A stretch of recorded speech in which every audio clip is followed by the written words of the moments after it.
मुजफ्फरनगर की रामपुरी क्षेत्र में धार्मिक और सामाजिक एकता की एक अनूठी मिसाल देखने को मिली जब रामपुरी एकता मिशन के युवाओं ने राष्ट्रीय सामाजिक संस्था के साथ मिलकर बालाजी जन्मोत्सव बड़े ही धूमधाम और श्रद्धा के साथ मनाया।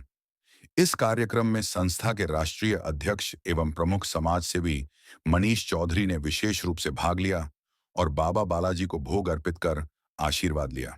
भोग अर्पण के पश्चात श्रद्धालुओं में खड़ी चावल एवं हलवे का प्रसाद वितरित किया गया, जिसमें बड़ी संख्या में स्थानीय लोग शामिल हुए। इस अवसर पर भव्य शोभा यात्रा का भी आयोजन किया गया, जिसमें युवाओं ने पूरे उत्साह के साथ भाग लिया और धार्मिक वातावरण को और भी दिव्य बना दिया। समाज सेवी मनीष चौधरी ने इस पहल की सराहना करते हुए कहा, यह पहली बार है जब रामपुरी के युवाओं ने मिलकर ऐसा आयोजन किया है। यह सिर्फ एक धार्मिक आयोजन नहीं, बल्कि सामाजिक जागरूकता की दिशा में भी एक बड़ा कदम है।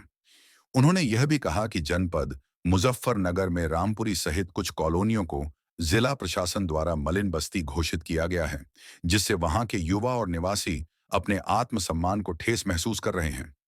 मनीष चौधरी ने प्रशासन से मांग की कि इन कॉलोनियों को मलिन बस्ती की श्रेणी से बाहर किया जाए या इन बस्तियों को मलिन बस्तियों के हिसाब से विकास और सुविधा सरकारी आंकड़ों के अनुसार दी जाए। इन बस्तियों में लगभग जनपद के 25,000 परिवार निवास करते हैं, जो विकास के नाम पर ठगे महसूस करते हैं।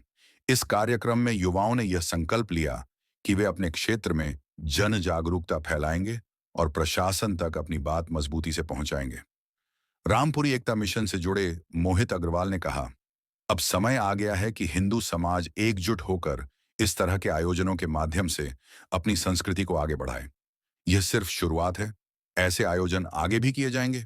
इस पूरी पहल में प्रमुख समाज सेवी मनीष चौधरी युवाओं के साथ कंधे से कंधा मिलाकर खड़े नजर आए और उन्होंने आश्वासन दिया कि मैं हर कदम पर युवाओं के साथ हूं और आगे भी रहूंगा।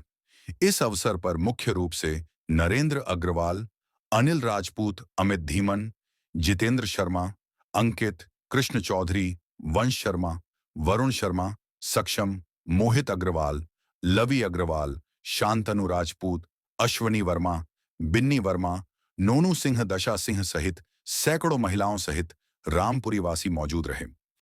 ऐसा बताया जन्मोत्सव है बालाजी महाराज का, किस तरह से यहाँ पर कार्यक्रम है? मान्यवर, आज समस्त रामपुरी के जो पुराने यहाँ पर रहने वाले लोग हैं, परिवार की तरह जो रहते हैं सभी लोग, सभी ने मिलजुल कर अपने स्तर से एक मैसेज देने का कार्य किया है कि हमारी जो रामपुरी क्षेत्र है वो एक मलिन बस्ती में आती है, लेकिन इसके बावजूद भी यहाँ एक एक परिवार जो मिलकर जुलकर रहता है।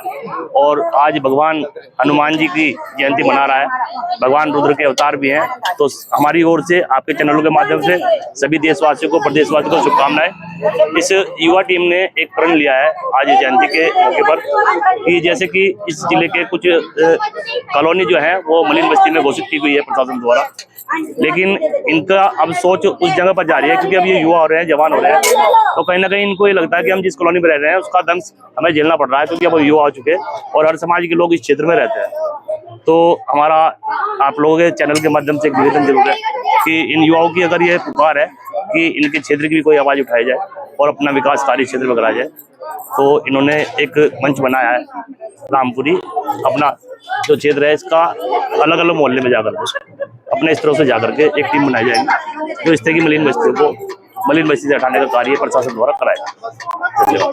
मैं बालाजी जन्मोत्सव का ये पर्व रामपुरी के हम इस गली के सभी लोग मना रहे हैं। अब तक आपने देखा होगा ऐसा प्रोग्राम आज तक नहीं किया गया है, क्योंकि अब तक हिंदू जागरूक नहीं हुआ है। आप कहीं पे भी जाओ, हर एक जगह हर एक समाज एक है, लेकिन हमारा हिंदुत्व एक नहीं हो रहा है। इसका कारण क्या है? हम लोगों में एकता नहीं है। हमारा मेन उद्देश्य है, हम रामपुरी के लोग इस प्रोग्राम के थ्रू विश्व एकता मिशन का विश्व एकता के लिए आवाज उठाना चाह रहे हैं और इस आवाज को हम कायम रखना चाहते हैं। और हम युवा इसके लिए, इसके प्रति जितना ज्यादा होगा हमसे, हम कार्य करेंगे और जहां से हम अपना योगदान दे सकते हैं और अपना योगदान देंगे। और मैं अपने रामपुरी वासियों से एक और छोटी सी बात कहना चाहता हूँ, जैसे कि आप मंगलवार के दिन प्रसाद चढ़ाने जाते हैं तो आप उसका खंडन न करें, क्योंकि आप जगह जगह उसको बिखेर देते हैं, पैरों में आता है लोगों के, तो आप उसका खंडन कर रहे हैं। दूसरी बात क्या है कि आप एक प्रसाद को क्या आपने एक जगह भोग लगाया और दूसरे का झूठन खा लेते हो आप?